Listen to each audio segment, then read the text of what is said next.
My daughter. I don't know how you're supposed to follow something like Darlene. She is fearless. And I just thank her every day for standing alone during the times that nobody else was here, and for being fearless during this time. Yeah, I really need to know what it's going to take for people to wake up and realize that this is not about COVID and that it's about control. I mean, where is everybody? Where are the people losing their jobs? The people who've been forced to take something against their will? If we can't even be bothered to fight for our own damn rights, how do we expect anyone else to? We seem to be getting smaller every week, but our lives, human rights, and futures are also getting smaller. This is not the time to stay home and concede. I hear all of these cars driving by and honking, but everybody is too tired, they're too busy, they've got 100 excuses as to why they're not here. But being left behind in society should be much more inconvenient than 2 hours every second Saturday. And don't worry, I'm speaking to myself and my own family right now too. I want to see a shift in how people view what we are fighting for. Obviously, we know what we are fighting for, but many people think that we are just a bunch of idiots fighting against science, and they see us as a danger to society, just like the government wants them to. This is so much bigger than fun leisure activities. We are fighting for the right to exist in society without giving up our right to medical freedom and true informed consent. Not consent with consequences, but consent and the right to say no. Because one day our government will come for more unless people fight back now and stand against medical tyranny and government-mandated segregation. People have allowed themselves to become so scared of COVID that they're turning on their own children, parents, friends, and anyone unvaccinated. Some of the most loving people I know have become so blind and apathetic to what is really happening to the people they claim to love. They care, but not enough. They believe in the vaccine more than they believe in our right to exist freely, and that is scary. They have taken the vaccine and refused to do a single thing to ensure we continue to have a means of education, income, and access to adequate medical care. They see nothing but the tunnel vision the government and the media have brainwashed them to see through their unrelenting propaganda. Commercials on TV, commercials while waiting for a movie to start at the theater, vaccine brochures and your coupon pamphlets from Bed Bath & Beyond. It just goes on and on and on. It is one thing after another, propaganda. People are actually buying doormats and hanging signs on their walls that say, "Welcome, wait, are you vaccinated?"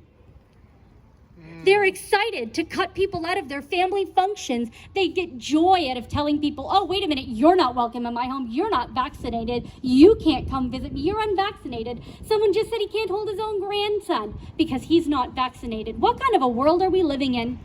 It's not surprising, though, that people are actually this hateful when the Prime Minister of Canada used his own political platform to scream us and them, creating division on a national level, and people re-elected him twice. Honestly, this pandemic and the divisive government leadership has given some of the world's worst high school bullies a platform to finally be a jerk with purpose. I watch people comment on posts and laugh at our rights and freedoms being taken away. They actually think it's funny that we should be thrown in jail. The thought of thousands of essential workers losing their jobs is great, all because people don't feel comfortable being vaccinated. They say that if we choose to lose everything, that is a consequence that we must live with. Again and again, they continue to act like this is simply a choice and are completely fine with extortion, bribery, coercion. It is important to note that consent cannot be given under duress. Yet our government thinks it's perfectly fine to remove our free will and repeatedly threaten us, but call it consent. Apparently, anything is legal as long as it's done by the government. Here are just a few of the scary things that have been happening to the unvaccinated people over the last few months.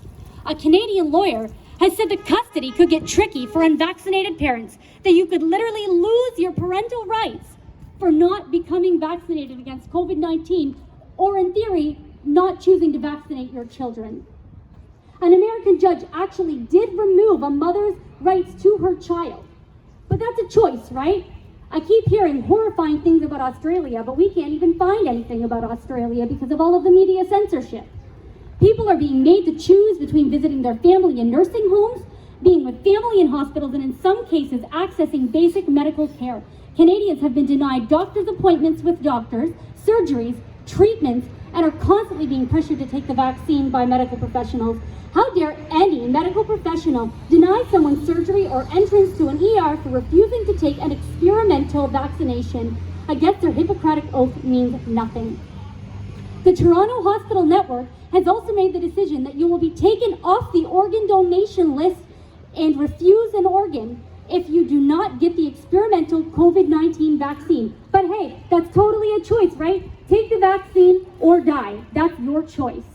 Can you believe that medical professionals are willing to let people die if they refuse to get this vaccination? But hey, all about health, right?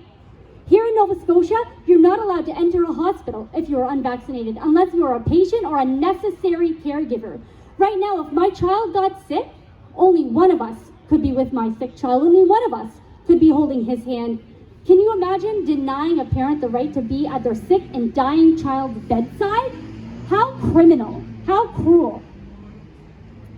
This week, a set of grieving parents in Nova Scotia will not be allowed to attend their 10-month-old's viewing at a funeral home because of their vaccination status. They will be denied entry to their own 10-month-old child's wake. Oh my goodness. Because they are unvaccinated. You can read this on the funeral home's Facebook post. What a horrifying choice to make. Get vaccinated or do not attend the wake or funeral of your own dead child. The funny thing is, do you want to know just how scared our medical staff are of coronavirus? A few weeks back, my son got sick. And again, it was just a cold, nothing more than that. But at some point, he had got kind of purple, and so we took him in figuring we should probably get him looked at. They wanted to test him for COVID. They had none of the oral swish mouth one. They only had the up the nose one. So we said, absolutely not. I'm sorry, I don't feel comfortable testing my 2-year-old son with such an invasive thing if he doesn't even have COVID. When we asked if he would even be seen by the doctor, the nurse said, I don't really know. Nobody's ever denied the test before. So we were the first people in the hospital to deny the test. Now this nurse, she was lovely, but she showed up in her whole hazmat suit. She had a mask, a shield, a gown, gloves, the whole shebang. And by the end of the appointment, she had peeled off every individual piece of it while in the room with us, threw it in the garbage, and went and got him a popsicle, crouched down on the floor, and handed it to him with her bare hands. She also let him run up and down the halls and say hello to every single person that passed by. So if he was really that concerning, why on earth would you let him run around? Why would you touch him? If you were really concerned that he had COVID, why would you allow him to be that free and moving? Yet when the doctor came in, he looked at him and said 14 days isolation, but only for the boy. The rest of us, we could go to work, we could go shopping, we could do what we wanted. 14 days isolation for the boy because we're unvaccinated and he didn't get tested. A few weeks ago, Alberta health officials said anyone homesick with anything would be treated as a COVID case. Gee, sounds like a fake stat to me. Yet if you're unvaccinated in Alberta, you're not even allowed with a house guest. The Alberta government also just announced a story about a 14-year-old Albertan boy who died of COVID, one of their youngest COVID deaths.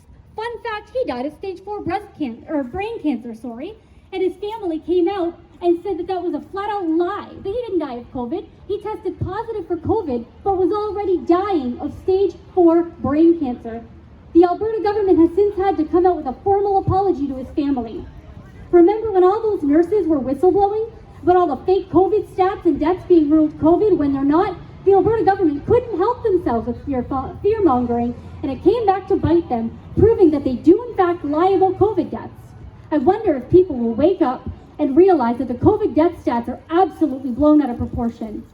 We all know that if this boy would have died from brain cancer and had influenza, nobody would have even talked about that. He'd have just been a normal brain cancer death, the same way that anybody else who dies of any of their other terminal illnesses or a car accident or whatever that is would be labeled as that particular death, not a COVID death. It gets better. The Premier of New Brunswick said he was considering allowing people with actual COVID who test positive but have mild symptoms to continue to work and roam freely as long as they're double vaccinated. So wait a minute, are we more worried about unvaccinated people who don't have COVID or double vaccinated people who have COVID? I think we know that answer. But who's going to be blamed for the surge in cases? That's going to be us, guys. We're going to be blamed for that. COVID isn't going anywhere, and we're going to continue to be blamed for their issues. Friends of ours were just told their kids could no longer attend any after-school activities, so they could do everything until the bell rings, and once the bell rings, that's it. They're not allowed to attend sports, they're not allowed to attend anything outside, they can't even watch. Our children are going to be denied so much more than swimming and skating and entrance to restaurants. They're going to be denied their public education, as what's happening already in US states. They're going to be denied secondary education, which is already happening here. You can't attend any university or college in Nova Scotia, from my understanding, unless you're vaccinated or take multiple tests every week in order to continue to go. And in some cases, for either students or employees, those tests come at their own expense. So literally extortion. Take the vaccine or pay to take multiple tests for a virus you don't even carry. And I get such a kick out of people asking me that why don't I trust that the government or the scientists like Big Pharma have our best interests. A few years ago, the Canadian government allowed a young girl from the Truro area, I believe, to die of cystic fibrosis instead of allowing her to use an experimental treatment from another country. She died because they were not in a race to save her life. Yet, apparently, the race against COVID, as people like to call it, means that we should be forced to take an experimental vaccination for a disease that like 99% of us will never even die from. Yet this girl was dying. She was going to die anyway and was refused a potential treatment that could have saved her life. What a joke. If we were really about saving lives, we wouldn't push hazardous pharmaceuticals on children when they are safer alternative options. The only reason that marijuana is legal is because the government can make money off of it. It doesn't matter that it could cure seizures. It doesn't matter that it has the potential to be life-saving and a huge reduction in pain for people. People have a struggle to access it. Their insurance won't cover it. It doesn't matter. The government has only legalized it as it is a profiting thing for them. Same with cigarettes. The government sells cigarettes even though they know those are hazardous because they can make $1 off of it. But hey, once again, it's all about health, right guys? And has anybody looked into Pfizer's history of bribery and the fact that Moderna has never made anything good enough to pass animal testing until this experimental vaccine? And what about the long list of government atrocities against Black people, Indigenous people, and frankly, everyone? The government doesn't even care to provide adequate drinking water to Indigenous people, yet they're really, really interested in vaccinating them all right now. What's changed? Do the government really care about Indigenous people's health when they will not even provide them with basic, adequate rights to living? And why has it become anti-science to ask questions or wait for more information? Anyone saying anything outside of the typical COVID bad, vaccine good narrative is shut down, silenced, removed from YouTube or other platforms, and treated like they are anti-science or even anti-vax, when in fact most of us are not. We are now seeing so much information emerge through independent studies showing that the vaccine is far less effective and far more hazardous than the government wants us to believe, yet they're still pushing it. It does give me a little bit of hope, though, that eventually there will be enough studies and enough information out that they will have to stop pushing this on us and that we will eventually be able to get back to normal. Because not every scientist, not every person that's studying COVID and the vaccinations, they're not all evil. There are lots of people that are truly studying what's going on, and they are finding developments, and they are seeing the truth, and that truth is seeping into mainstream media. We would be here forever if we listed the hundreds of things that have happened since the pandemic began and the Vax Pass is rolled out. My final appeal to anyone who thinks we're sitting at home whining about fine dining is to look beyond what is being pushed down your throat. Start reading new emerging data on the rates of myocarditis from Moderna, which is 1 in 5,000, not 1 in 100,000, like the government has said. This is not conspiracy or fake news. Start digging and see what you find. Start looking at the contradictions, the lies, and start asking questions. The moment you stopped asking questions and placed all of your trust in the government, you lost the ability to critically think. Please stop allowing the government and CBC News to tell you who should be sitting around your dinner table and that anybody should be left to starve. This is not about your health. It is about power and control, just as Darlene has said. You just can't see it yet, and by the time you do, it may be too late to get back to normal. And for many people, some that we know, it is already becoming too late as they lose their jobs, their homes, and their livelihoods. I am a mother of 2 young, healthy, and happy boys, and they deserve the same damn life that everybody else's children do without becoming an experimental project.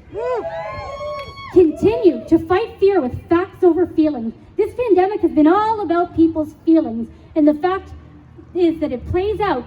We can hold our heads high knowing that we are on the right side of history.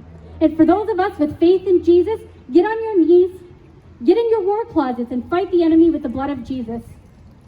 With Pastor Bill not being here to share a time of worship with us, I thought I would share just a small moment of hope in Jesus. I know that right now I struggle with a whole lot of hopelessness.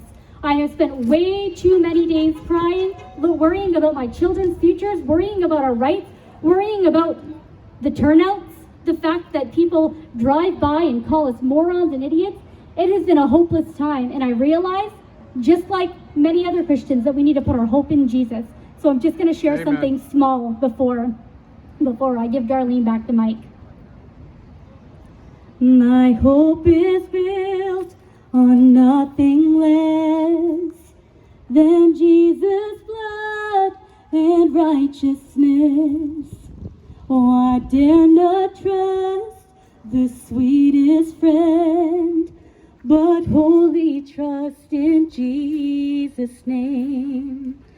Christ alone, cornerstone, weak made strong in the Savior's love. Through the storm, He is Lord, Lord of all. He is Lord, Lord of all. He is Lord, Lord of all.